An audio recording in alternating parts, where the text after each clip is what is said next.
never let them get inside your head. They'll tell you what to do in life instead of everything you know that you could get. Don't let them guide your life towards regret. Good morning. Oh, hang on. I'm getting feedback here. 2 secs. Good morning, good afternoon, good evening. Welcome to the Armoury. Welcome to Full Time Sports Network. Welcome to what Tony has beautifully called Arsenal Formidable in Champions League return. The match review for the PSV game, which was last night. It was very good to watch. I actually, one of the games I've most enjoyed recently. It's just nice and chill, no stress. We'll get into the game, but how are you doing, Tony? Been a long time. Yeah, no, watching last night, I can't complain. It was the ideal performance, especially ahead of what we got on Sunday. So yeah, I'm absolutely happy. And I got the score right.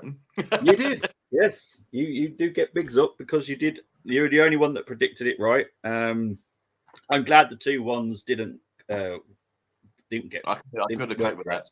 Yeah, because that for me wouldn't have been a good result. That wouldn't have been a good performance. 2-1, no, not against that team last night. They were poor last night, if I'm honest. Peter Bosch, I'm sure, not happy with that team. And we've got a wonderful guest joining us as well, and it is Gunner King. How you doing, Gunner King? I'm great, thanks, man. It's good to be back. That was a lovely wave. Hello. Oh, hello. Love that. Sorry, I was a little late. Just calling nature. No worries. How did you find the game last night, Gunner King? I mean, it was just a great performance from start to finish. You know, I think the most confident performance so far this season. You know, I think a few questions have been raised. Even though we haven't been losing games, we've only drawn one game. Questions have been asked, and rightly so, I think. You know, like when we look at the performance levels and the standard of last season, like the best parts of it, I didn't think we'd like really hit that until yesterday. Yeah, I think yesterday really was the closest to sort of the best form we saw last season, which was really encouraging. Yeah, true. Tony, what did you make of the performance overall last night? Yeah, I mean, do you know what? There was at times I was thinking to myself, you know, we weren't really in full gear the whole game. We just controlled the game. We controlled the game. Yeah, they had a few chances.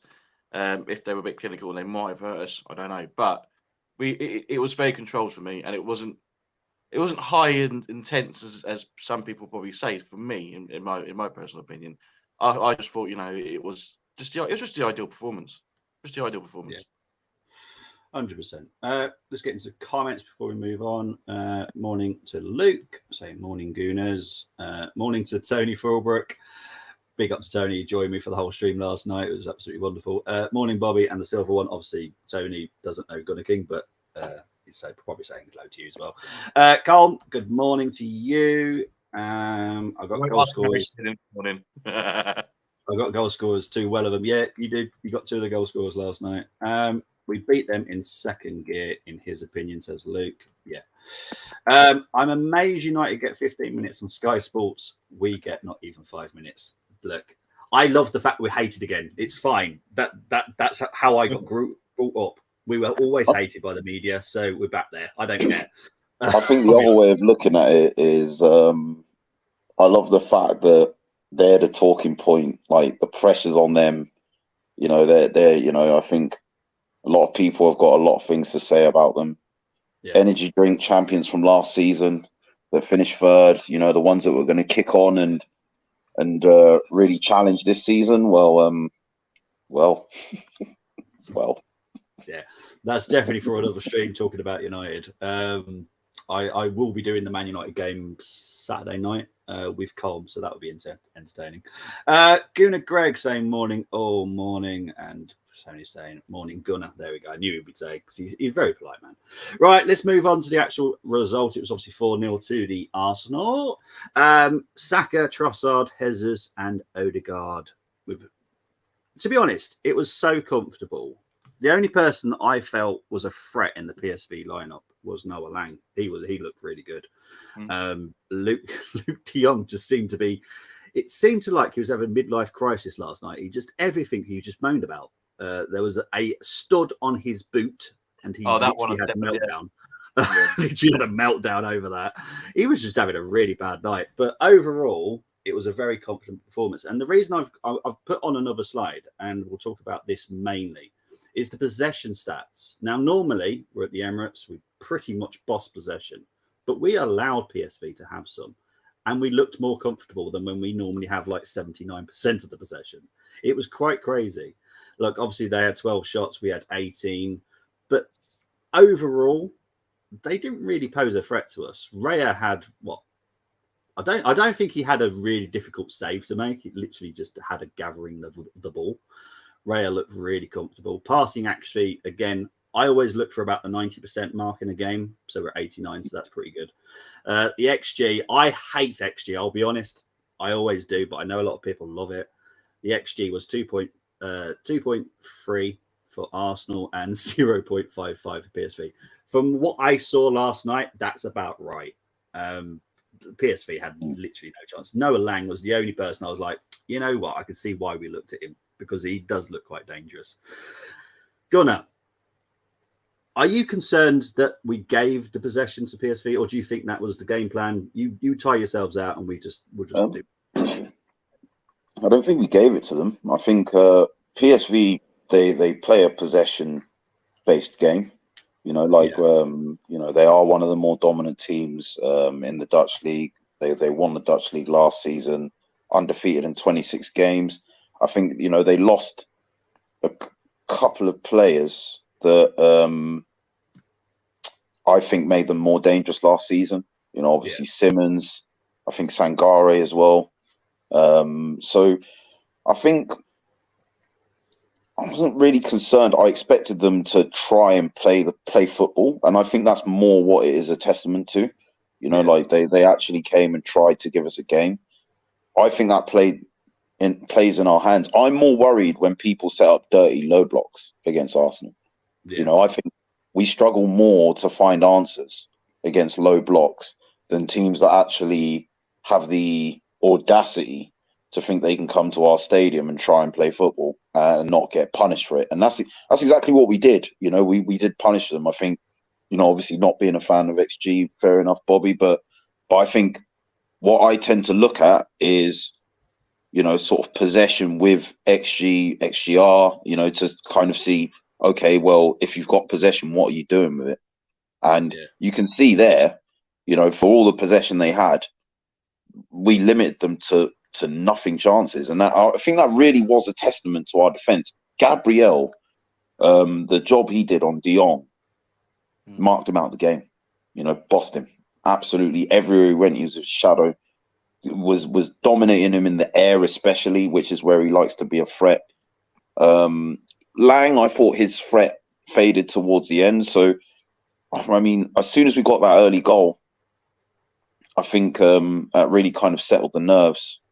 And, you know, I've been saying for so long, I feel like Arsenal aren't ruthless enough in going for the second and the third and the fourth. And, you know, as soon as that second goal went in, you know, I was watching it with my brother and my sister, and, you know, everyone's nerves, you know, just kind of faded away. So I wasn't really concerned that we had less possession today, because I think of the teams that we've played so far this season, Man United included, who are a transition team by all accounts, we haven't really played, I think, you know, that many teams that are capable of keeping the ball compared to PSV at home. So it didn't surprise me. I think nerves of the first Champions League game again probably would have played into the hands of them having a bit more of the ball than we would have been used to. But, you know, our defence at the moment, right sat in front of it, so watertight. It's going to take a lot really to worry me with these guys that we've got at the back. With Raya stepping in now as well. So I feel really bad for Ramsdale, and you know, I'm sure we'll get to that in a minute.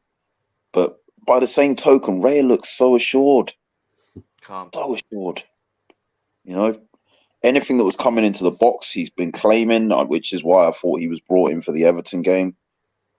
And yeah, you know, just a all-round great performance. You know, in spite them having a bit more of the ball than we might have liked, or some people may have expected. But you know, that's the way PSV play. You know, wherever they go. Yeah, exactly. Tony, I'm going to ask you, because obviously I did the preview the night before, and we talked about how good PSV have been in the Eredivisie. Hardly conceded. Were you kind of shocked how bad their defence was last night? And they were bad defensively. Were you kind of shocked? Because I was. Honestly, not really. You know my thoughts about the Eredivisie.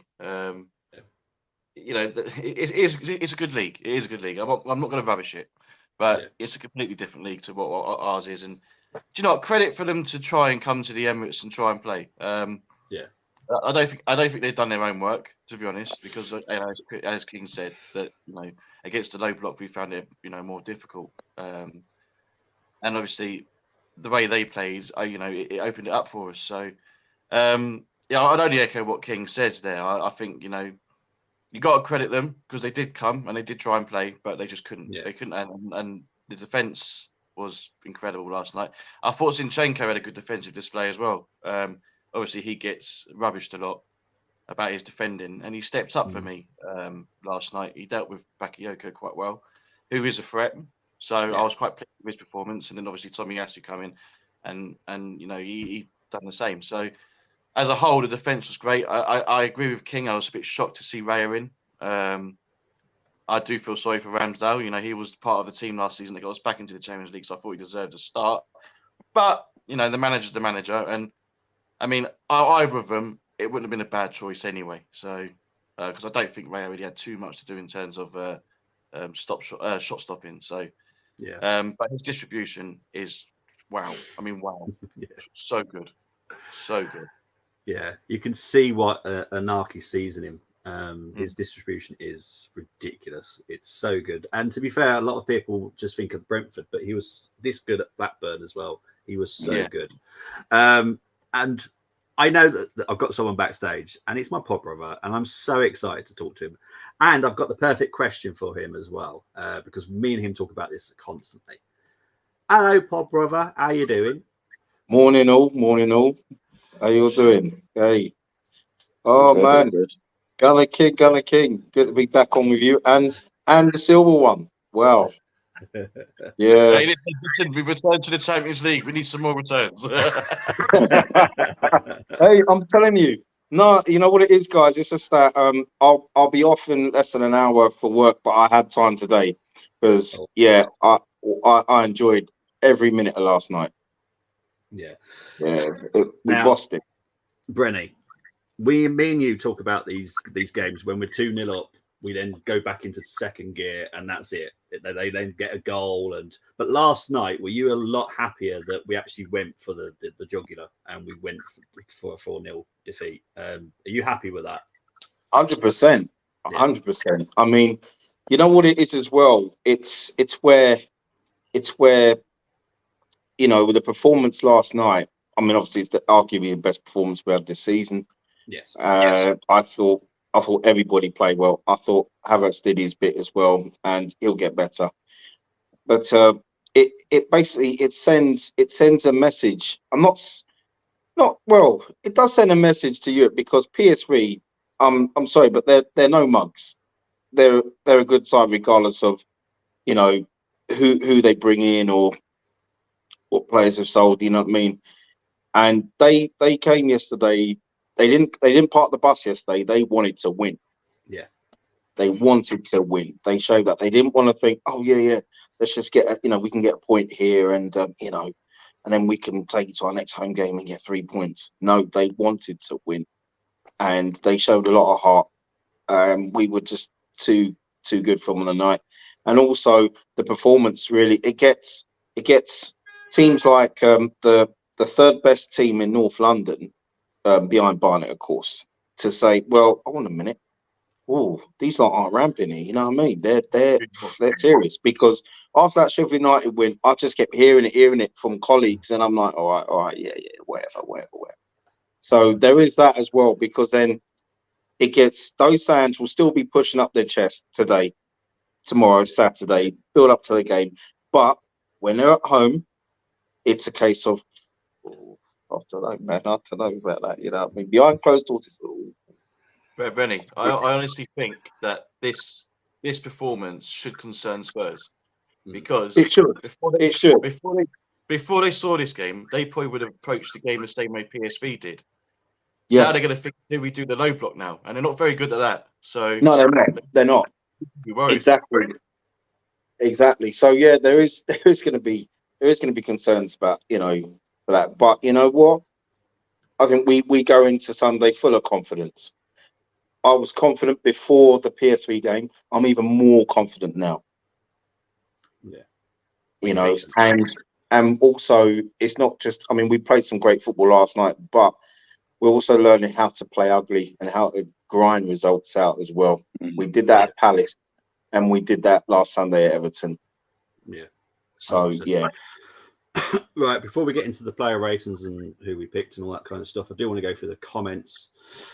So Colm's saying we've still got one more trophy than you got. Right. Was my boy good or was he good? We'll talk about Havertz shortly, Tony, I promise. Morning, yes, you're here, mate, so it's all good. Morning, Luke, Brenny K, and Guna Greg. The last time I caught Gunnar on stream was last January, and I said I have a feeling we'll go for Declan Rice. How right you were, Guna Greg, and how right we were to pay that money just to get him. How I think pace can cause us issues, and PSV have pace. They did have pace, and we dealt with it, to be fair. Noah Lang was the only one that looked threatening. Bakayoko, now he is very good, but he looked very average last night, I'll be honest. Peter Bosch will not be happy. I'm puzzled or stupid, but how can XG be 2 point? Yeah, I know. That's the bit that I have issue with. It doesn't make much sense. I've done a couple of games where I will check the XG at halftime, and it makes zero sense. I've seen one game I did at halftime, and it was 0.03, and they scored, and it was quite an easy goal. But it was, it doesn't make sense sometimes. Big up to Eugene. Yesterday's game showed that our back four are more comfortable to play with Raya than Ramsdale, especially against high pressing teams. Raya should play this Sunday because Tottenham will press us. Well, to be honest, I think Raya is our number one. We'll get into that conversation. I'm sure that will be another stream at some point as well. Loose cannons, that's definitely a loose cannons topic. But right now, Raya is more confident. He's kept 2 clean sheets. You can't really drop him. Let's be honest, you can't drop him. Be a bit stupid too. It's watertight till you come against a team that has quality. We're talking about Doncaster Rovers or Colchester United here, Colm. I'm looking forward to the North London derby. And look, I know you're looking forward to it for different reasons because I'm doing it with a Tottenham fan and you're in between us. So, yes, it will be very entertaining for a watch-along. They can't beat either of us. The latter game to see how much you have improved. Look, when we play City, it is going to be a big test, and that's when I think we'll see how we have progressed. Let's not get carried away with Raya. United did that with Onana. Yeah, let's be honest, Onana has not been a great signing so far at the moment. United. Atata said we did exactly the same thing with Bern, so that tells me Raya is our number one. Zinni scares me defending. I don't feel comfortable when he does. I'm with you, Tony. I'm a little bit scared about Zinni's defending still. He made a couple of wrong decisions. I look at it as a fullback because I was a fullback. So for me, he made a couple of errors last night, but got away with it. So it's absolutely fine. The thing is, what I like about, and I said it last night on stream, this is the first season where if someone's attacking us, I don't actually fear a goal going in. I actually feel chill. I feel our defence will handle it. So that's quite nice, to be fair. We may be emotionally attached to Ramsdale, but we need to win a trophy this season. Let's allow Arteta to do his job, 100%. Ramsdale will play some games in the Champions League after we have qualified. It's possible. It's possible. I don't know what Arteta's plan is. That's the beauty of it, though. We don't know, but we're getting results. So. No. I'll be honest. I've not heard any bad talk or any upset from Ramsdale's camp because obviously I'm quite close to Arsenal, so I've not heard any issues. So for me, how it's being played right now is perfectly fine. Come back to me in November, December time, and then I'll let you know if anything's changed. But at the moment, they're both happy, so keep it as it is. Anything you hear from the media is just lazy journalism. They're just trying to create a problem. There's no problem there whatsoever. You've seen pictures of them together, happy as Larry. I don't like this. Oh, Chelsea keeping tabs on him, blah blah blah. It's all nonsense. Yeah, Nonsense. 100%. Yeah. Ramsdale. Sorry, Bobby. I'm just saying I'm happy with both keepers right now. Yeah. You know what I mean?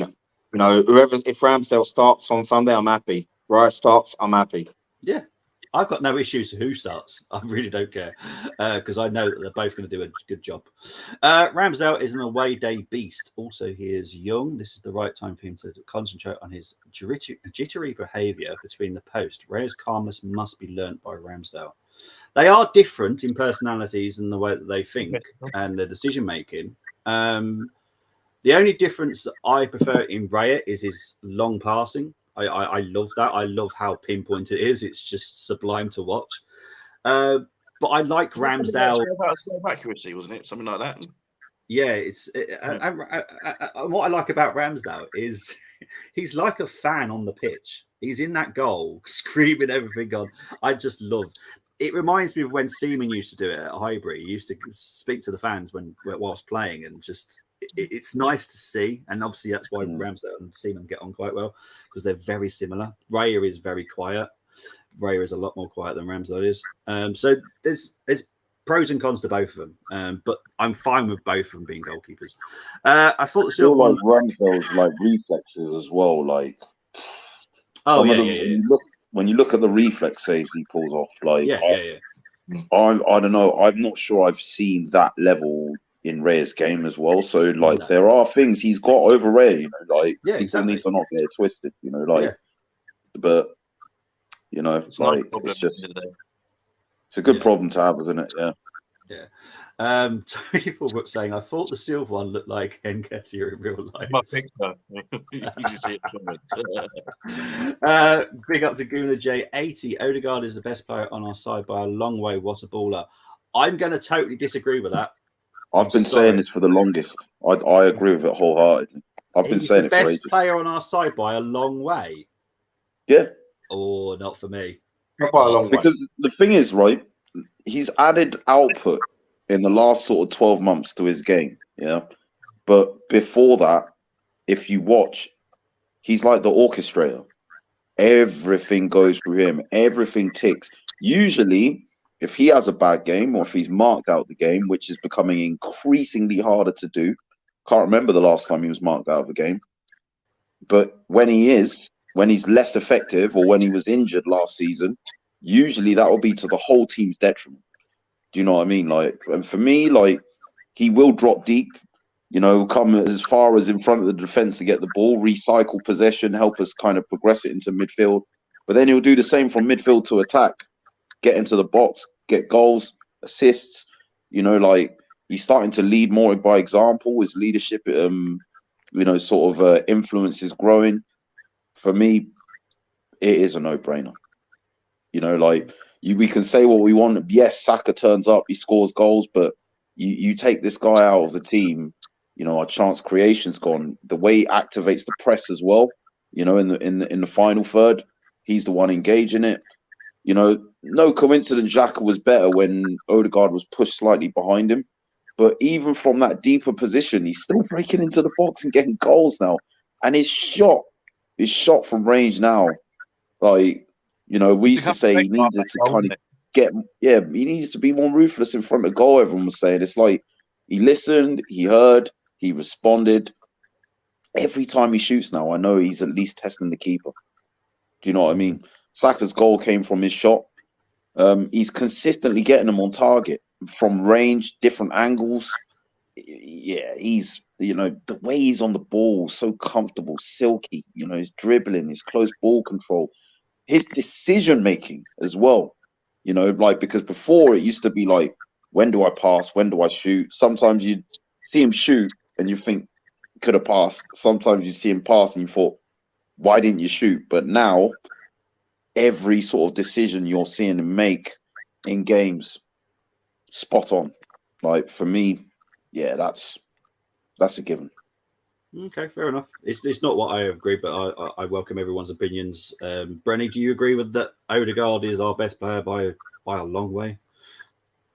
I think he is right now, but not by a long way. I mean, you know, I mean, like I said, you've got I mean, we've got we're right now we've got an abundance of talent, and you know what I mean. And see, for me, Odegaard, I would say yes to that, but I don't. I think he's maybe a couple of seasons away from the Bergkamp brain. Yes, and he's a very intelligent player, and he's getting there as well as everything else. He's it's been a while since I can't recall a player in the Premier League last time I've seen him play in Premier League who has an incredible brain, because 20 years ago there were a lot of incredible brains, and he for me is the one player that is so close to that. I'm not saying he's a Dennis Bergkamp, but then he's got that. He's got that in his locker. And I agree with Gunnar King in terms of decision making. The decisions he's making, it's just split seconds, it's just bang. And for me as well, he can, it's like we've said already countless times, as well as a 10, he can do that number 8 role as well. Oh my gosh, he can make things happen in an 8 or a 10. Yeah. So in terms of that, I say a little bit of versatility there, And yeah, I'll tell you what, I look forward to watching him on Sunday, because I think he's going to have an absolute baller of a game. He's going to win. Yeah, he's going to have an interesting game. I prefer Martinelli for Spurs. High line now. Yeah, currently I still think Martinelli is out. He's currently on the out list for me. If that changes, I'll let you know. But at the moment, he is out at the moment. But that might change. Big up to Dermot. I'm looking forward to Sunday. We're coming to take all 3 points back to some horrible football stadium. All these FIFA 23 chats, man. FIFA 23 chats. FIFA 24 is not out yet. They never learn. They do this every year. FIFA 23 on easy mode. FIFA 23 on easy mode, man, against the Arsenal. Jeez, man. Yeah, you win 6-0. Of course you will. Jeez, man. Please, wait, hang on. Weren't they undefeated last season until they came to the Emirates? Yeah, I'm pretty sure the season before that as well. Like, come on. They were in a title race until they came to the Emirates. And then they won. Yeah. Oh dear. Not even a debate, man. Not even a debate. Jeez. But Dermot, because I tell you what, Sunday I'm going in hard. Dermot, that's what's happening. But this wonderful gentleman will be joining me tonight at 7 p.m. for an North London chat. Big up, Dermot. It's bad, it's all love, but come on, just put your head back on. I'll be joined with him at 7 tonight for a North London preview, which can't wait for now. Now you've all just attacked him. But great. I will be tuning in and I will be clipping. Yes, I'm sure you will. Wouldn't even happen on Football Manager. I'm sorry. Thierry said something interesting. Ramsdale was to get us into top 4. Raya is to win trophies. What do you think? I think I saw that. I don't agree with it, because Ramsdale is a very good goalkeeper. I was absolutely fine about signing him. I was one of the few that were quite happy with his signing. And Raya, again, when we were linked with him, I had literally no issues. I like the fact we've got 2 very good goalkeepers. I can't remember that in the Arsenal history for me. So I'm happy, because if you were to lose your goalkeeper like last season, no disrespect to Matt Turner, but that was a big drop down for me. Massive. And no offense, goalkeepers do get injured too. So to have 2 is fantastic for me. Tony, I am conscious of time because I know you've got to go. Do you want to go now? Yeah? I've got a few more minutes. All right, mate. I was just a bit conscious of time for you. He completed 12 out of 17 long balls. That's fantastic. I know it's 7 out of 9 against Everton as well. He's so good. I know it's harsh, but selling Ramsdale and Eddie would be a large chunk towards Osherman. Look, I will talk about who we're going to be signing November, December time. There are plans being made now for someone, and we'll wait and see to find out who it is. But yes, I don't think Eddie will be leaving, and I at the right now, I don't think Ramsdale will leave as well. There will be someone leaving in January, but it won't be either of those 2. You okay? So Dermot's talking to Colm. Hit the likes. Thank you very much, Tony. Appreciate it. Rice has been our best player. For me, Rice has been outstanding. Over the course of this season, yeah, I'd agree. Like in terms of like consistency from every game. Probably been one of our most consistent and better players this season. I didn't know mustard and rice can go together, but it does. Wait for that. We overpaid for him, like that's what everyone reminds us, like he's overrated because he's English. Caicedo's better. Every time he's brought up, that's the first thing I'm going to say because that's all I was hearing this summer. Can anyone Who remember? even is Moses Caicedo? Well, yeah. Oh, they've overpaid. Look, I can't remember. I did it on stream a few weeks ago about how much we actually did overpay. It's like about £5 million is what we overpay for Declan. I'm chill with that. 5 million overpay for Declan. Absolutely fine. He is outstanding. And I love the fact he's already taken Arsenal fans, Arsenal love straight to him. It's not that he's singing our song on the pitch. It's just lovely. I love the lad. He's so nice. He looks every bit an Arsenal player, doesn't he? He's just like the way he plays as well. And I just like just the way he conducts himself. Yeah. Do you know what I mean? Just the consummate professional, like the way he talks. When he's on media duties, sort of. Even picking up the Champions League ball before the match, like rivals are trying to laugh at us for that, but for me, that means a lot because that's what it means to that player. And I want it to mean that much to one of Arsenal's players to be playing a Champions League game. And he's only just got here. But that to me showed that he understood the weight of expectation. Do you know what I mean? 6 years we've been away. We finally sort of, that little gesture, like for me, it's powerful, he's just a leader. He's just a leader, boss. He's mentally strong as well. Yeah, he's exceeded my expectations because I knew he was good. Don't get me wrong, but I thought maybe he might need a bit of time. Might need this, might need that. But listen, he's already playing the lone six role. Yeah. Even Partey needed more time to adapt to the lone six. But that's just it. It's just a testament to his hard work and his professionalism, his willingness and his eagerness to learn as well. He's just unbelievable player. Yeah, 100%. King Cobra Kai. Well, I don't know why you need to do the next bit on your name. But Rice came in and dropped 8 out of 10. Game in, game out. Yeah. He's been brilliant so far.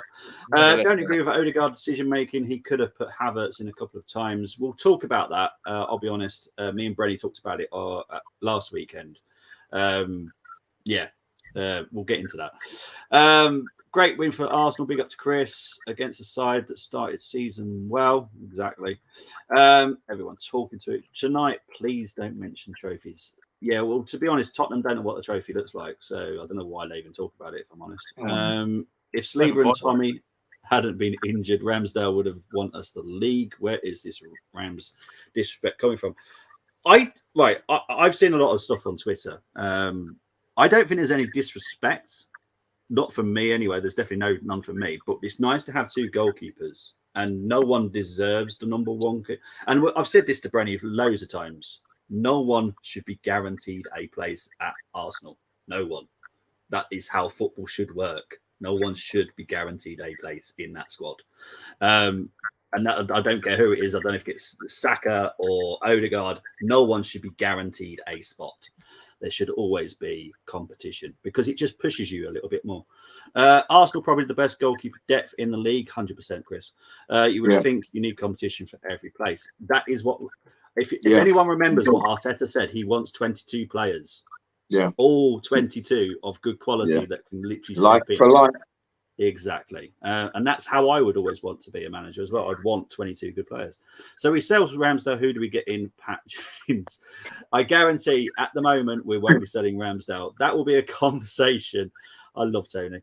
That we have later down the line. But right now, we don't need to talk about it. So I'm not worried. It's probably... remember the age, man. Like he's only 25. Like in relative terms, for a goalkeeper, he's still developing. He's still young, and Raya's someone he can learn from.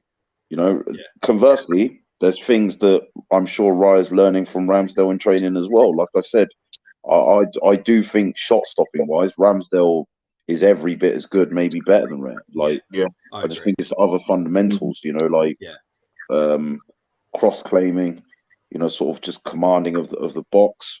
But yeah, like, look, I felt bad for him because he's the guy that got us here. He was the guy that was in the trenches when we were trying to get Champions League football again. And from a sentimental point of view, I would have liked him to have started yesterday, just to kind of like be like a token gesture, to be like, you know, you're the guy that got us here, so you deserve to play the first Champions League game in the 6-year period that we've been missing. But equally, you can't harbour too much sentiment towards the game of football. Like, that's the harsh reality, you know. So I'm kind of torn between those two. I mean, when I first looked at the team sheet, I'll be honest, I was angry about it, you know, like because of that sentiment. Yeah, like I love Ramsdale, man. Like, got big love for him, man. Like, and it's because of that. What you were speaking about earlier, Bobby, you know, where he's like almost like a fan, you know, like the way that, you know, you go to home or away games. If you sit behind the goal, you'll see him there, like, you know, kind of connecting with the fan base, you know, like, and when you see him doing his interviews and stuff, you know, like he because he's English, I feel like he understands the culture of the club like very quickly when he came in, and he helped. I would say he really helped people trust Arteta's and Edu's decision making with transfers, because I remember, like, of all the transfers when we bought him that window, he was the one that was being scrutinised the most because he had come from a relegated club, and we didn't really feel we needed a goalkeeper. So, you know, he's really helped rebuild that relationship with the fans and the club. So I've got a very strong kind of tie to him, you know, like sentiment wise, and it was sad, you know, like from that perspective. I can't ignore that. Yeah, fair enough. Right, I'm going to let Tony go because I know Tony's got stuff to do. So, Tony, where can people find you, my friend? You can find me causing chaos on Twitter, or X, or whatever you want to call it these days. The handle is at the Silva One 85. That's not how old I am. That's when I was born, by the way. But yeah, you can catch me there. Occasionally here, if it's daytime, you'll thanks for that, George. Yeah, you can find me here if it's a daytime stream usually. But yeah, I'll put my player ratings in the comments as I'm doing other stuff. Yeah, no worries, mate. Appreciate it, Tony. For some reason, he's gone mute. I can't hear a word. But, see you later, Tony. See you, man. Bye-bye. We're all doing these little waves now. Bye-bye. Yeah. I don't know what is going on today. Okay, bye.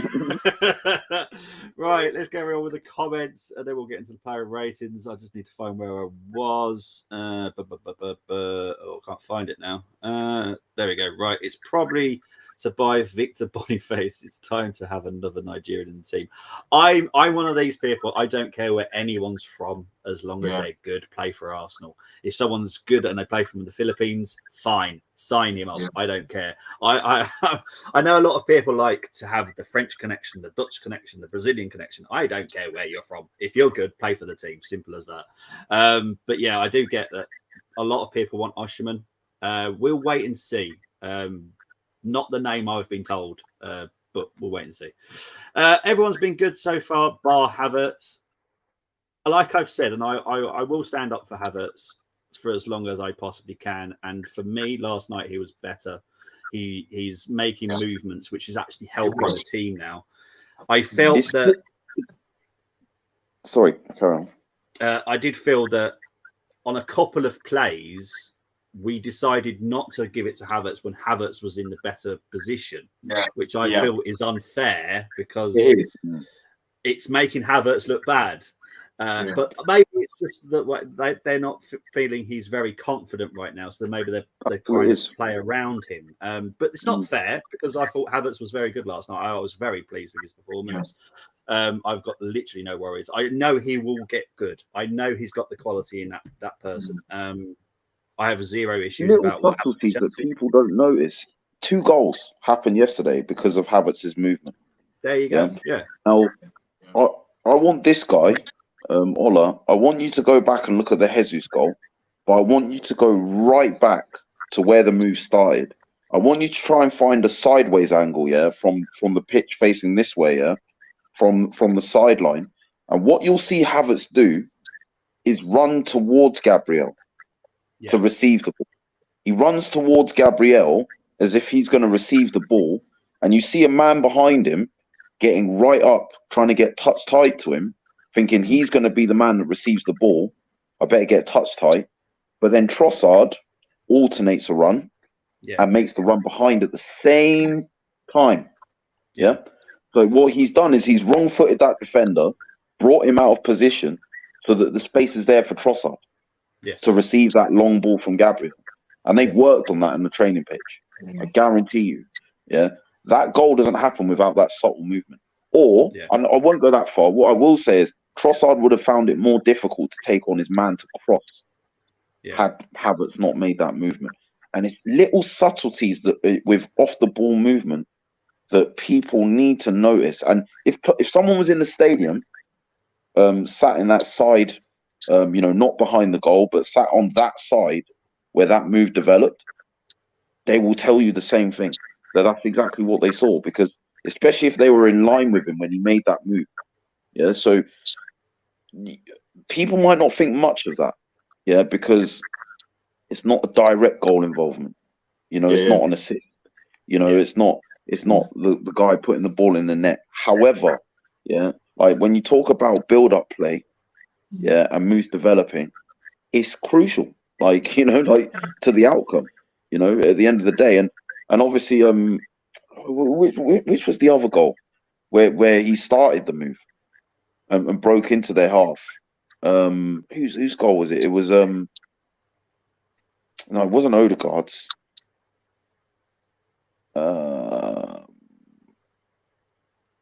Like one of the other goals in the second half as well. He was the guy that won the ball and broke into their half. The move started with him again. So it would have been Odegaard, surely. Yeah, I think it was. Yeah. So just be a bit patient with him, man. Yeah, I've Brenny knows I've been protective of Havertz. Yes, I'm part German. Yes, I like the player, but it's also the fact that it's not correct what people are saying about him. And that's why I protect him. I won't protect someone if there's literally nothing I've got on a basis to protect him with. I've looked at stats for him, and his stats are just up there with Odegaard and Rice with touches and passes and all this stuff. So I'm chill with it at the moment. And last night I was impressed with him. I thought he made some good movements, and Arsenal, Trossard mainly, didn't pick him out, and that's fine. But look, I think he will come good. Tottenham started I think as he gets more confident and people pick him out more as well, you're going to see that end product a lot more from him. I think 100%. But one thing that cannot be knocked about Havertz in every game is his work rate. His work rate is exemplary. To a high standard. This guy, he's either winning the ball or he's making it uncomfortable, for the person he's facing up against. And listen, people will be like, oh, well, that's your job, you're paid to be a professional footballer. You should be working. You should be pressing. Listen, go speak to some Man United fans and see what they're saying about their players. Not working hard enough, not doing enough when we don't have the ball to get it back. And then realize you're privileged. It's a luxury. That the player doesn't need to be told twice to do the basics. That's what we need to stop doing. We need to stop telling ourselves, these are the basics. Players should be doing these things. Not needing to tell a player twice to do the basics is a luxury. It is a luxury. Yeah. Okay, let's move on to the next comment. King Cobra's saying back to Temi, relax, he's starting to cook. 100% King Cobra guy. He is for me.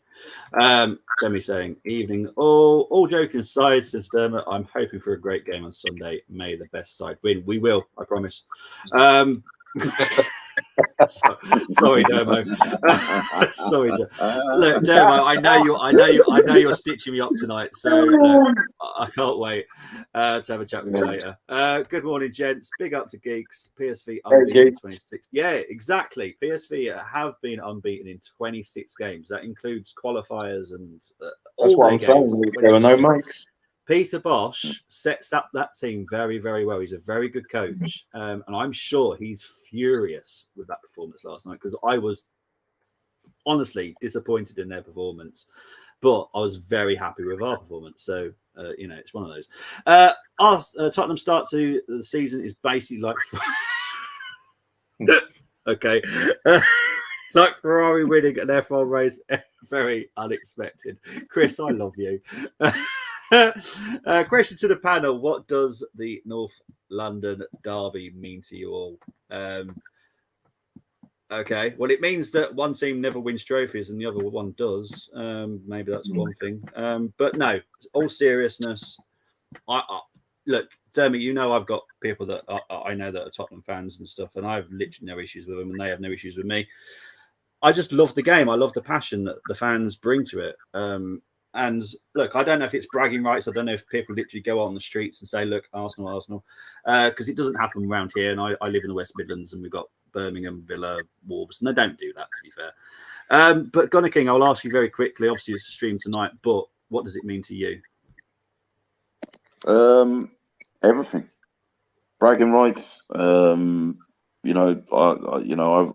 got a lot of mates that are Tottenham fans as well, Chelsea fans or whatever, and United fans, and those are the three clubs really that I think I always want to win against. Tottenham especially though, because they're the North London club, they're the enemy. Sort of when you think of the history between the two clubs, it's the game you want to win the most. And when I was going to school, my dad wasn't the one that got me into football. It was, I started playing football. There was a toss-up between Arsenal and Liverpool when I sort of started thinking who I wanted to support. And my mates' dads, most of them were Arsenal or United fans. And, they were like, look, you're a kid living in London. You've got, I'm just going to leave that there, so started supporting Arsenal. And for me, they were very sort of clear and, sort of that's the game that you want to win. When the fixture list comes out, I have a ritual. I'll sit there, the fixture list will come out. I will sift through that fixture list. And the first game I'm looking for is Tottenham home and away. I'll skim past every other fixture until I found when are we playing Tottenham home, when are we playing them away, and that's what I want to know, and that's the game I want to win the most because I hate losing to Tottenham. I can't stand it. It's just I hate losing in life, but to Tottenham, it's just. For me, it's West Ham. West Ham's the biggest one for me because half my family support West Ham. I'm named after a West Ham player, so West Ham's a bigger rivalry for me, and it's literally just for the family reasons of it. But yeah, Brenny, what does the West Ham fan? So yeah. But for you, Brenny, what does the North London derby mean to you? You know what? Echo what Gunnar King just said. It's one of them. It's one of them games you want to win home and away. And but for me, even if, Tottenham haven't done the double over us in a long time, but when you get all this, we beat them at the Emirates or they beat us at White Hart Lane. Well, they can't say that now, and it's just a case of it's red, it's white. It's been red for decades ever since I've been a fan over 40 years, and it's been red for decades. It's because of what we've achieved. That's in the last 40 years. That's what I look at. You know what I mean? If I just can't see anything other than that. That's why it's when Tottenham fans try to debate me, I'm like, what? But when it comes to fixture lists, they're not the first team I look at because my expectations is we should be beating them home and away, period. I don't care what manager's in charge. I don't care what squad we got. We should be beating them anyway, right? I know that's not always been the case over the last few years, but for me, ever since I was a child, the fixture list, the first teams I would look at would be Liverpool, Everton, Manchester United, because, well, Manchester United weren't as good in the 80s as they were in the 90s, but Liverpool and Everton were the best two teams, and you wanted to compete with them. Because years ago we had the players, to mount a challenge, but we weren't consistent. We weren't scoring enough goals, even though we had an array of talent. Like your Paul Mariners, your Tony Woodcocks, your Charlie Nicholases, your Raphael Meads. We had talent, but we weren't consistent. And then when George Graham came along, it was like, it was same thing. Looking at Liverpool, looking at Everton, they were the best two sides in the old First Division back then. In the 90s, I looked at Manchester United and Liverpool, and to a degree Newcastle, because for a few seasons they were great. So I looked at them, and then I looked at Tottenham, And then then when Arsene Wenger came along, it was always United first. I would look at United. That'd be the first fixture I'd look at, because we're challenging them, and that's how I see it. And then it'd be, that's when we're playing Tottenham. Okay, we're playing on Boxing Day. All right, no problem. So it does mean the world to me, because it is bragging rights. You want to show that you're the best in North London. But then for Tottenham fans, that would mean a lot. But for me, I don't only just want us to be the best in North London. I want us to be the best in London and the best in the Premier League. So that's what I'm looking at. So See, I look at Tottenham like Hornswoggle to the Big Show. For any wrestling fans, you'll get that gist. But it's like, what the heck are you even doing in the same ring as us? Because they've been non-existent. I know. The only time I remember, sorry, I don't know why that was the first thought, but the only time I felt threatened by Tottenham was when they had Lineker and Gascoigne. That's the last time I was like, that's a decent team. And I remember going to the semi-finals and watching them in, was it 93, 94, something like that. And that's when they were good on the Poch, man. You didn't feel on the Poch? No. Fair enough. I've just they literally are the Hornswoggle to the Big Show. It's literally pointless talking about it. To be fair. It's going to be an interesting chat tonight with Dermot. Sorry, Dermot, but I had to put it out there. And to be funny, I've just realised I've just said Hornswoggle and Dermot's Irish, so I apologise for offending anybody as well. But it's just the first person that came in my head that's small in the WWE. But I think this is media driven to create issues at Arsenal. Yes, of course it is. Media hate Arsenal, and that's what I like. Ignore it till we hear it from the players. Exactly. I'll let you know. I'll be honest. If I hear it from who I talk to, I'll let you know. But at the moment, everyone's absolutely chill. Anaki is keeping them very happy. And Anaki is a goalkeeper coach, and he knows what he's doing with both of them. So it's fine. Our fan base is the worst when it comes to slagging our own players. Yes, it can be. We definitely have more agendas sometimes. For the record, I love Rambo. I don't like Rambo movies personally. They're quite rubbish, but I know what you mean about Ramsdale. I know. Morning, geeks. Hope you're well. You're all being lovely, lovely, lovely to each other. If Havertz scores the winner against the Spuds, he will be a hero. 100%. He was certainly. You know what? One of the most hated to. Yeah, it is written in the script. Yeah, he turned up in big for Chelsea, Leverkusen. He was a big game player. Like those were the games that he turned up in. Like so. Yeah, 100%. Havertz has to prove himself first, and his teammates, then the fans. I have no concerns with Havertz, nor do I.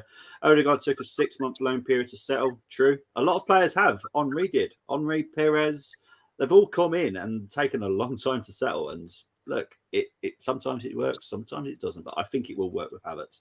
Not going to lie, raised an eyebrow when I saw Havertz sign, but the manager must see something. Yes, this is all Arteta. He sees something. He knows what he's doing with him.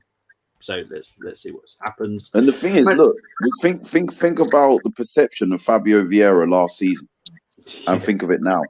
Yeah. You know, Fabio Vieira came in a protective boot, so he couldn't have a full pre-season. Yeah. And I think that affected him.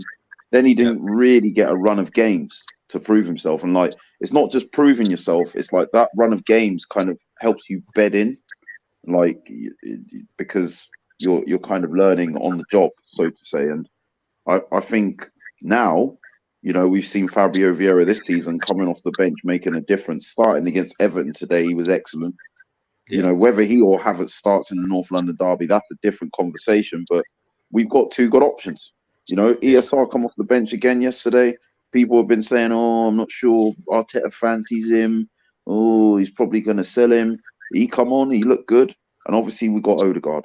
You know, like nothing needs to be said about him. You know, Rice can play as an 8 or a 6. I reckon Partey could play as an 8 or a 6. You know, he's got in him. So this is what you want. You know, but I just think, you know, Vieira's lesson, seeing the same people that were writing him off last season suddenly saying he should start over Havertz, I'm like, that should make the penny drop in your head. Yeah. Because that's how long it took for him to settle. Exactly. And then people are like, oh, but he's played in the Premier League. He came from Chelsea, so he shouldn't need as much time. He spent most of the time playing up front. And on top of that, you know, Chelsea's midfield has been completely dysfunctional ever since Kante's fitness went missing. You know, so you know, their front line. You think of how dysfunctional everything's been at Chelsea for so long, and he's been playing in that. You know, he's got to get up to speed. You know, like, and our system is way more myriad and complex, you know, than the sort of systems he's been playing in at Chelsea. So it's just a case of karma. This is what I'm trying to urge with this fan base and Havertz. You know, like, you know, not say he can't be criticised, because, as I said, I want to see more from him. Of course I do. You know, like, I think that there are things he can improve on, but you know, Bobby's right as well. You know, there are times when he takes up good positions and people are second guessing giving him the ball.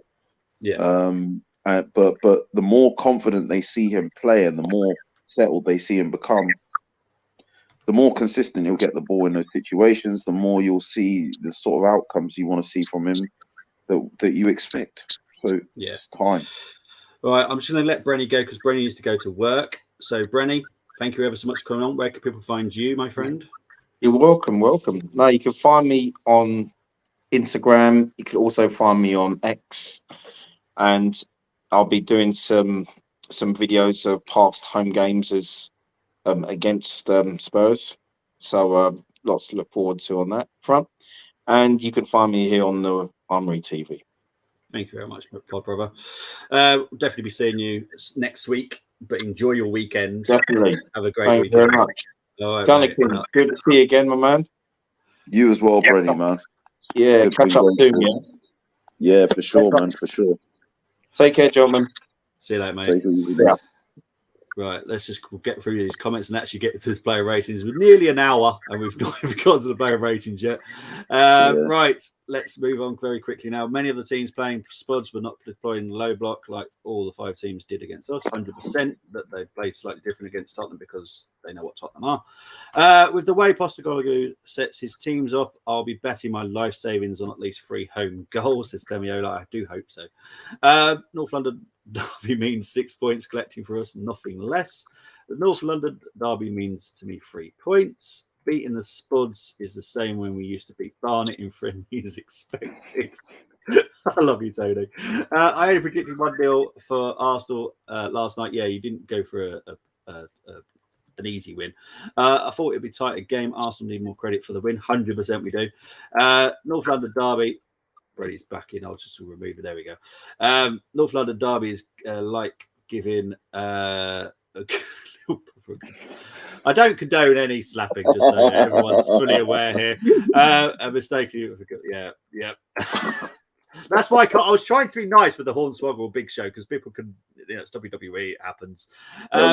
These guys are pulling back no punches. Yeah, Bournemouth is bigger for me as they give us a proper game. Tony, I love you tonight. David Reyes, so commanding the box, 100%. Tony's with Brenny. Spurs irrelevant. Just another North London derby, like how I would look at Palace. Fair enough. In the North London derby, oh, ahead by 20 wins and numerous trophies. London is red. Tottenham wins over Arsenal is their only trophies. They keep celebrating this lovely Audi Cup. I don't know why. Maybe they get free Audi cars. I don't know what it is, but they seem to celebrate this cup quite a lot. Our trophy cabinet is creaking. Spud's cabinet is rotting. Apparently, they've changed it into a coffee table. It's only bragging rights. Hornswoggle. I knew Tony would get the joke about Hornswoggle. That's a comparison. Hornswoggle's a big shot. Sorry. Does Josh Kroenke deserve huge credit for Arsenal progress since 2021? Absolutely. 100%. I've said, look, I'm not the greatest fan of Stan, and I've said that, and I will continuously say that I'm not a great fan of Stan. However, Josh literally has sat down and listened to Arsenal history, watched videos on Arsenal history, asked people questions that know a little bit more than he does. And honestly, he's such a brilliant gentleman. And I honestly, under his ownership, I am absolutely comfortable. Stan, not so much. Criticising and abusing are two different things. 100%. Right. Geek say, take care, Brenny. Brenny, yeah, he's off to work. It's daytime. It's people have got things to do. I need to get on with this because I've got things to do as well. But let's get into the player ratings. Right, Raya, what are we giving it, Chris? Oh, sorry, go on to King. I'm going to call you Chris because it comes up in the WhatsApp. Didn't have much to do in terms of shot stopping, but in terms of distribution and claiming crosses with the De Jong, who's obviously very good in the air as well. I'm going to give him an 8. 8, awesome stuff. Benjamin White. Benny Blanco, I thought he was solid. Offered a lot going forward, good defensively as well. Yeah, I think an 8 as well. Awesome stuff. We'll move on to the other side to Cine. So what does Cine get for you? Yeah, like again, just solid all-round performance. He had a tough task with who he was marking as well. And we know that like the defensive side of his game can let him down sometimes, but he was fully focused yesterday. Yeah, another 8. Awesome stuff. Let's move on to Mr. Saliba. Rolls-Royce centre-backs. William Saliba, honestly, this guy, it's just like, I was on the Twitter space last night with GX, and he summed it up perfectly. Like he just came out and he's just like, I'm bored of telling everyone how good he is. I'm going to borrow that line from him because it resonated with me. That's how consistent he's becoming. He's 22 years old. Yeah. Now, Egal made a tweet the other day, like when people, and he said, Rolls-Royce defender. And we know that Liverpool had this strap line for Van Dijk, and they've taken it a little personally. And listen, I'm going to say it again with chest. Rolls-Royce defender. Yeah. All that aura that VVD used to have. Yeah. Guy has it. At 22 years old, this guy has it. Yeah. So, yeah, I mean, again, it's absolutely solid. 8. Okay, cool. Let's move on to his partner in crime, Gabriel. Gabriel, I'm going to go with a 9. Yeah, and I'll explain why. I think, in terms of why De Jong was so non-existent in that game, if you watch, like, this guy put him in his pocket. And people will be like, oh, who's De Jong and all this, like, but this guy he's a very good player, and in terms of his aerial prowess and the threat he can pose there. If you watch, particularly in the first 20 or 30 minutes, because that's when he chose to assert himself, like straight away, as if to like boss him and say, you are winning nothing in the air. Nothing. Absolutely nothing. And I think the way that he did that, this guy, a lot is said about Saliba, but I think because of that, not enough is said about Gabriel. It's really strange. Yeah. And he was outstanding yesterday. The pass for Jesus's goal, exquisite, and for that reason, I'm going with a 9. Absolutely fine. Let's move on to Declan Rice baby. This guy, man. Amazing game again. I don't think he's put anything less than an 8 out of 10 in. Yeah. For Arsenal in a single one of our games. Mr. Consistent, Mr. Reliable. You can see that he's the one talking and communicating and starting to kind of orchestrate the strings from that deeper pocket. I'm going to go with an 8 with him. Awesome stuff. We'll move on to Kai.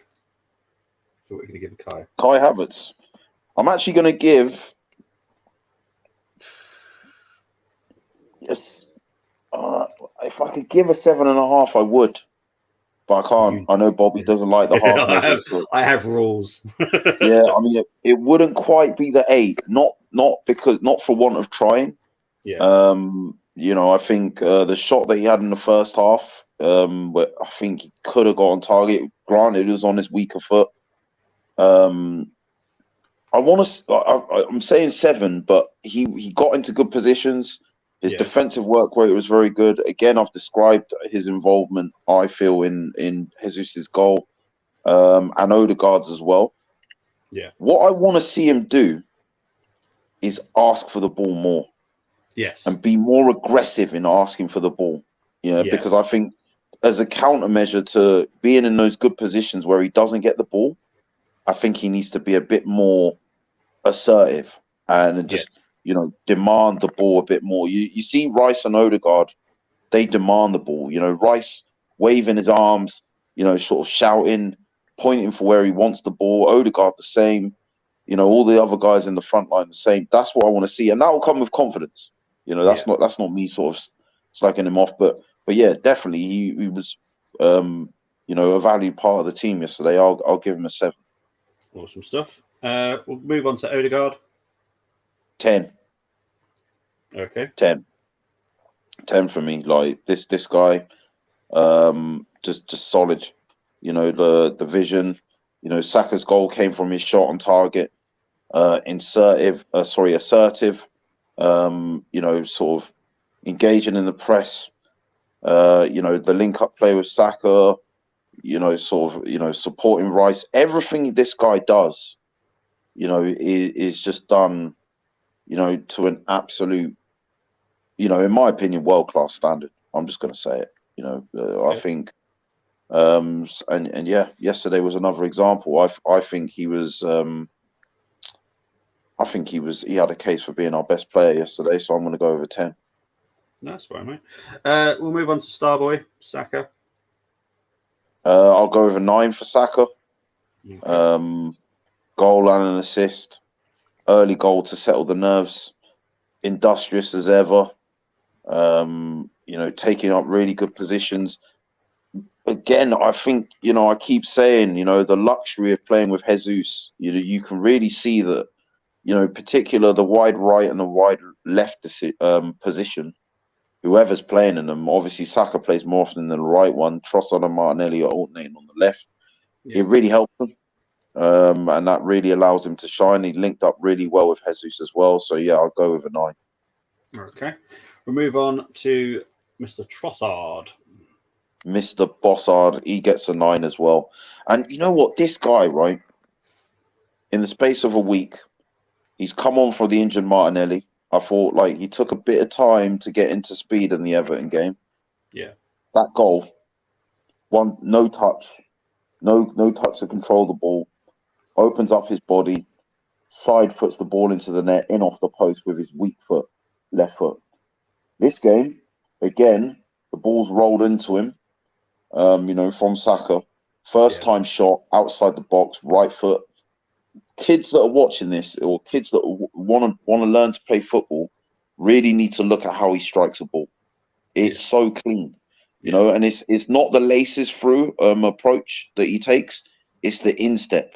Yeah. It's the instep, and I say it to a lot of people. Sometimes it's not about power. Yeah, like use the instep, and go for the placement. Find those bottom corners or find those top corners. It's a hell of a lot easier to do when you use the instep, and this is what he does so well. Yeah, you know, like, and again, the cross for Jesus after the really good work, you know, to set that goal up. You know, goal and assist from him. You know, to come in the team and suddenly just be able to switch it on like that. You know, when you've been on the bench and coming off the bench, you know, for so long, you know, it's a hard thing to do, man. A lot of people got to play their way into form. But this guy, again, like if you consider when has he come on as a sub and not had an influence or an impact somehow. So yeah, for me, 9. Another great display. Fair enough. We'll move on to Jesus. Another 9 as well. This guy, he is the level raiser in that attack, and I'm going to keep saying this. You know, like I love Nketiah. I love the fact he's from Ireland. I love everything he does. I do still think that Nketiah is probably a more rounded and accomplished finisher than Jesus. Right. But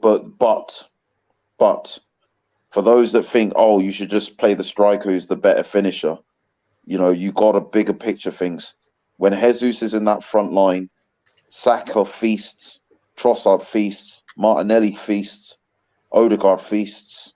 You know, Havertz will soon do the same, whether it's Vieira, because when he drops, you know, sort of into that midfield to let those guys kind of take up those central striking positions by making diagonal runs, you know, the link-up play with Odegaard, everything that he does to kind of help the build-up and the continuation of play in the final third and getting into the box, it's elite.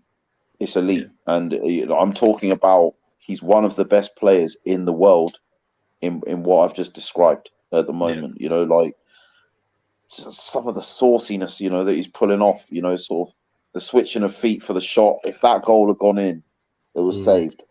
Something else. The way he took his goal again, you know, his hard work off the ball, he's just every bit an exceptional striker. And I think we need to keep him fit this season.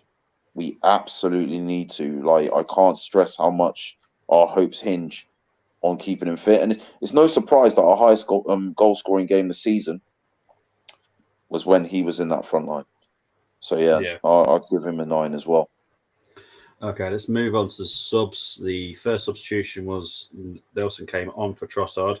So we're going to give Nelson when he came on. I'd give him a 7. You know, he got an assist. He did a lot of the hard work, showed some flashes of skill. Yeah, I think, you know, like he is really pushing for a place in this first team. People think it's a joke. It's not. You know, I think, you know, you've got the option of being able to use Trossard as a striker, use him on the left or on the right. You know, where Saka might need rest, and I've gone full circle. I wanted him gone, not as anything against him, not like he did anything bad. I just thought the quality had kind of gone up a level, but his performances have gone up that level and matched it. He's completely turned me around, and happy he extended his contract. And yeah, I think he's going to play a big part in our season as well. Yeah. Tomiyasu came on for Zinchenko. What's your rating for Tommy? Yeah, I think a 7 as well, because, you know, I think defensively at the end there, like, you know, he had to, you know, sort of help us see the game out. You know, didn't really do much wrong, but was solid in kind of keeping possession and helping us, you know, sort of see the game out. And you know, it's good to see him back. And you know, I love Tomiyasu. And, you know, whether he's playing right back, left back, it's very difficult when you're kind of coming on as a sub. But, you know, like, it's right, left back. For Japan, he's been playing centre back when you know, they beat Germany. So he's moving across that back line, but just wherever he goes, he's just looking consistent as well. Yeah, totally agree. Move on to the next one. Fabio Vieira came on for Saka. What did you think of Fabio yesterday?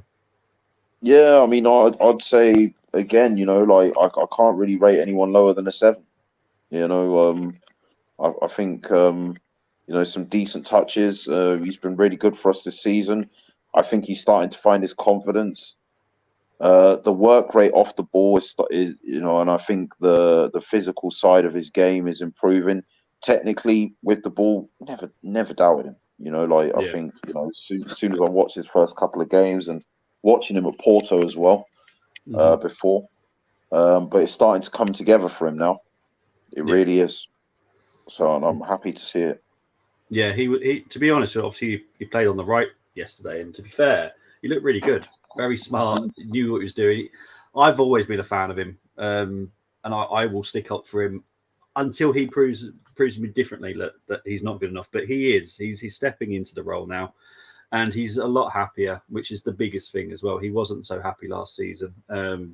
Adjusting to the Premier League, obviously came to Arsenal literally injured, unfortunately. Wasn't his fault. It's just one of those things. But yeah, he's happy and he's enjoying it now. And he's, the fans are starting to love him as well. So that's the important factor. Right, let's get on talk about Smith Rowe. He came on for Jesus. Oh man, I was so happy. Happy to see him come on, man. Like, that's the first thing I want to say. Like, for anyone who doesn't know, because I've been away for a while, this is my favorite Hale End Academy product in the team at the moment. Contrary to sort of Saka being there, I've been watching this guy. I think it was against Blackpool when I think it was 17 that he played in that cup game. He was amazing, and I've always had a very big soft spot for him. And he's gone for a tough time. Injuries have plighted him after, I think, the season before last when he was our second top goal scorer. He's had to be patient because Martinelli took his place. Couldn't really get it back from him. I do see him eventually playing in that 8 role. And, again, sort of come on yesterday and was really good. I think... in terms of the positions he was taking up, wanting the balls. That's one thing about Smith Rowe that I was saying, about Havertz. Smith Rowe always wants the ball. Always asking for the ball. And I can't wait. I can't wait to see him play more games. There was a huge roar in the stadium when he come on as well. The Saka and Smith Rowe songs were in full force. Yeah. And, this is what people need to understand. As the season progresses, there's going to be plenty of minutes for everyone. And, my Croydon De Bruyne, my son of Croydon, he is going to be a big part of this season and a big part of this club's future. So, I'll give him a 7. Awesome stuff. And we'll move on to the last substitution. It was... I'm trying not to say how my partner says it. She's. I'm pretty sure she's put it in my head to say it how she says it. Now, for the people that know, I've spoke about him before, and Em said to me, "Oh, who's this player?" And she kept saying the name. I was like, I have no idea who you're on about, because the way she was saying it, I was like, I don't know who you're on about. I've never heard of him. You sure he played for Arsenal? Oh yeah, he's playing for Arsenal now. I says, is he? And her pronunciation was Jorginho. And I was like, who the heck is Jorginho? I don't know anyone called Jorginho. The reason that she was very interested, she's training BSL. She works with students with special educational needs. So, and Jorginho is Jorginho. See, I told you, my partner's got it in my head. Jorginho has been doing a big part of our BSL thing, which is brilliant for him. He's learned it. That's literally the sign for Jorginho. I'm gonna say words with my partner when I see you later. But what was the rating for Jorginho when he came on yesterday? Because I thought he was alright again. Again, just very tidy, neat touches, keeps everything ticking. Might not have the legs, some of the other players, but he's just got that intelligence and that nous, the awareness, doesn't he? To sniff things out. Yeah. And man. I mean, look, from being underwhelmed when we did sign him last January, because we couldn't get Caicedo. And now we got Rice, the guy that he's come on for. Listen, he's a very, very valued part of this squad. People will, question it, but no, for me, I think especially with players like Rice, who I think can learn a lot from him, who are at the other end of the spectrum of their career, it's very important, to have experience there. And he showed his experience, came on, helped to see the game out. His game is very geared towards sort of the no frills approach, just doing the really simple things really well. and that's exactly what he did when he came on. Yeah. So what's your So rating? yeah, I'll go with 7. Going to go with 7. Excellent stuff. Okay, let's go through everyone else's ratings in the comments now. It's enough of us. It's now about you guys. So what have you been giving people ratings? So Tony's given Raya an 8. Absolutely fine with that. Raya had not much to do. 7. Again, don't get it. Absolutely fine with the 7s. 8 for White. Saliba 8. Gabriel 8. White was a little shaky, so 7. I don't think he was a little shaky. I just think Noah Lang is actually a very good player. Noah Lang's good, yeah. That's. I don't think that was down to White. I think Noah Lang is just underrated. He is, yeah. And the thing is, as well, as the game went on, his influence waned as White kind of became more confident in keeping him contained. Yeah, because actually, when Ben White got the yellow card, Ben White improved and Noah Lang dropped, which you'd expect it the other way around. You'd thought Noah Lang would give Ben White more issues because obviously he's in a yellow card, but in actual fact, he actually helped Ben, which is weird. Rice got us a 9 from Tony. Zinni was really good. 8, needs to improve defense still. Thank you very much, Clock Orange. I agree, totally. Havertz, 8. Thank you very much, Tony. Saliba King, 9. Odegaard, 8. Trossard, 7. Saka, 8. Jesus, 9. Gabriel was class, 9. Yeah, we had a chat about it last night on the stream whilst I was doing the watch along, and everyone was saying that Gabriel is so important, and it's very true. A lot of people don't talk about it enough because Saliba is so good too, but Gabriel is so important. King Cobra Kai gets right, it's going to be confusing now. King Cobra Kai gives Kai 7. There we go. Gabriel went under the radar, absolute monster of a defender, 100%. Rice 8. Rice 9 for his breaking up play. Jesus 9 for what he creates with his runs. Yes, I think Kai will back up at Arsenal just like we saw with Fabio Vieira. 100%. Right. Subs all get 7. Ramsdale 10 for being a pro. Again, I'll take it because he has been total professional right now. Morning, guys. Jesus is just a level raisers. How someone so small can hold up a ball that's coming from such a height is beyond me. He was brilliant yesterday and could have had a hat trick. He could have. And I'm not too worried about how many goals he scores. I just love watching him play. He helps the actual team so much. I don't care how many everyone gets around him so much. Yeah, I'm not one of those that he must get 20 goals. No, he mustn't. As long as he's doing what he should be doing for Arsenal and we're winning, I don't care. People need to start looking at an attack as a collective. Like this is another thing I keep saying. Tottenham last season had a 30-goal striker. As a collective, they scored less goals than us. Yes. They scored less goals than us, significantly less goals than us as well. Yeah. You know, like we only scored 6 goals less than City, and they had a guy that scored 38 goals. Yeah. And why is that? Because as a collective, and this shouldn't be controversial at all, as a collective, Arsenal have players across the line that, you know, like we had 4 players that got 10+ goals last season in the league. Jesus 11, I think Odegaard and Martinelli got 15, Saka got 14. Yeah, and that's the point, you know, like you take Jesus out of that. Yeah. That ability for those guys. I think 1 or 2 of these could hit 20 bracket this season. Yeah. Genuinely, because Saka and Odegaard and Martinelli's output consistently year on year for the last 2 seasons has gone up. It's only going up, and they're only getting more confident. They're only getting more assertive. They're only getting more developed. They're only going to get more clinical in front of goal.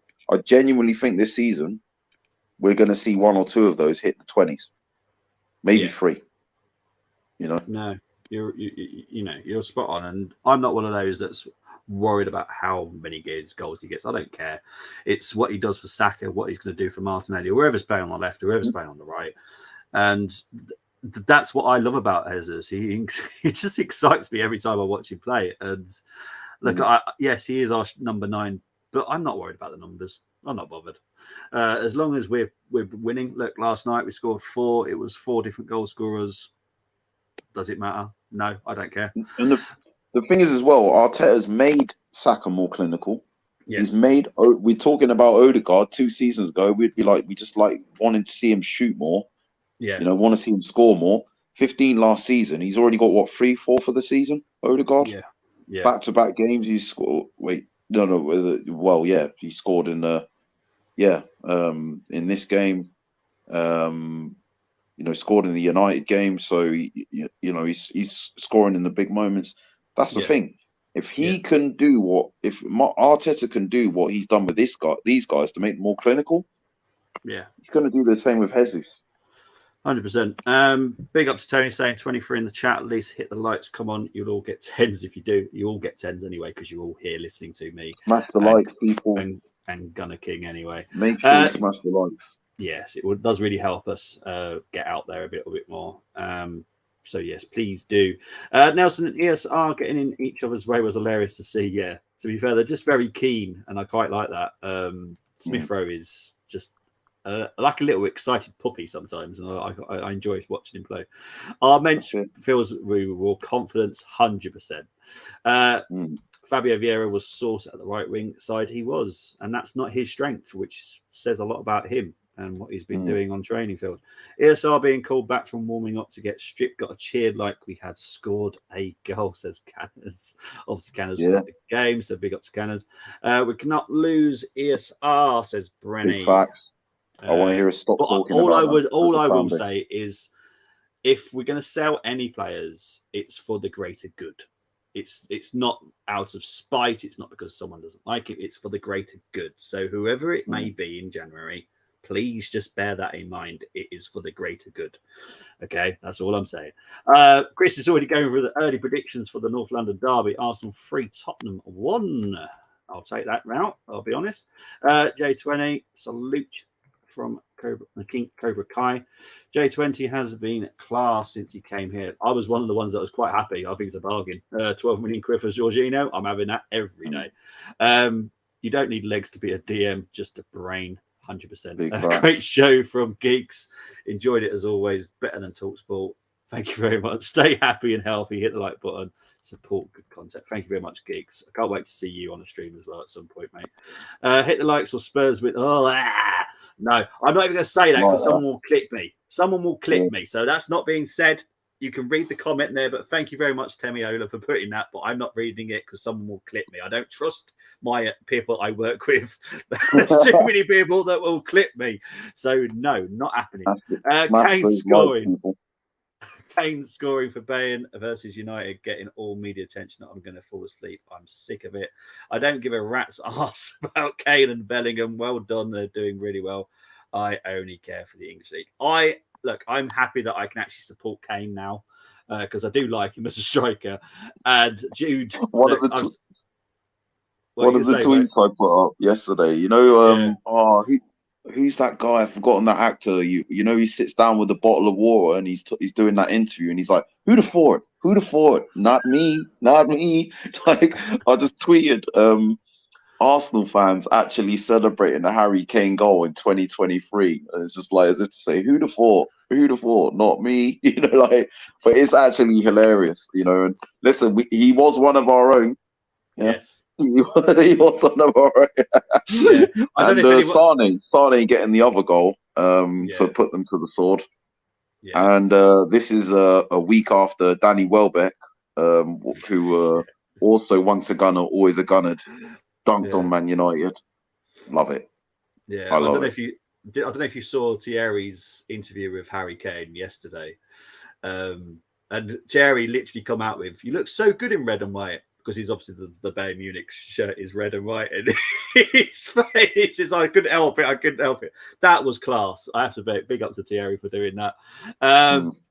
Great show, guys. What I would say about Bellingham, I will always support Jude because he's from 2 miles away from me. So I know Jude's family and very, very, very good family. And to be honest, keeping out for his brother, I actually do think he's got the ability to be better than Jude in the long run. So just keep an eye out for him because I honestly do think he's better. We need to go get him then. We just need to go get him. He's at Sunderland at the moment. So watch him at Sunderland. And everyone will say, "Oh, yeah, it's only Sunderland." But to be fair, Jude was only at Birmingham. Look at him now. That's it. Great show. Thank you very much, Tony. Appreciate the love. Ray gives me Seaman vibes. No fuss with his saves and the way he plays. I suppose that bit, yes. I just love the way that Ramsdale is very much personality-wise like Seaman. Raya's very quiet. Very quiet for a Mediterranean. I'm quite surprised how quiet he actually is, but he's quite chilled. He's quite a chilled dude, to be fair. Temi needs to. Spurs win. What the heck? I'm not, Chris. You're trying to trick me now. That team do that, or Ferrari win F1 titles. The answer: neither are happening. Ferrari try their best to F up the Singapore Grand Prix. They did do their best, but they did win it, thankfully for them. And we didn't have to see Max Verstappen win. What do you think of Onana's performance last night? Onana's doing Onana things.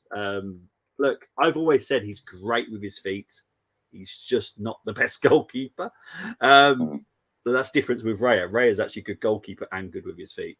But and we were linked to Onana as well. Don't forget, We were linked to Onana when we got Ramsdale, and I remember the fan, even myself included. I've got to take an L on that. The fan base all very, because we were like, he was available for cheap then, because he was still banned, wasn't he? Yes. We didn't let him. We didn't get him. We let him go somewhere else, and then we got Ramsdale, and I remember our heads were hot because of this, man. Our heads were very hot because of this. So it just goes to show, man. I think, when some fans, shower Guna Lee, by the way, some fans wanted Caicedo instead of Rice. Yeah. But if I speak, exactly. And this is the thing, man. Like, you can really see the recruitment. They're getting these decisions right.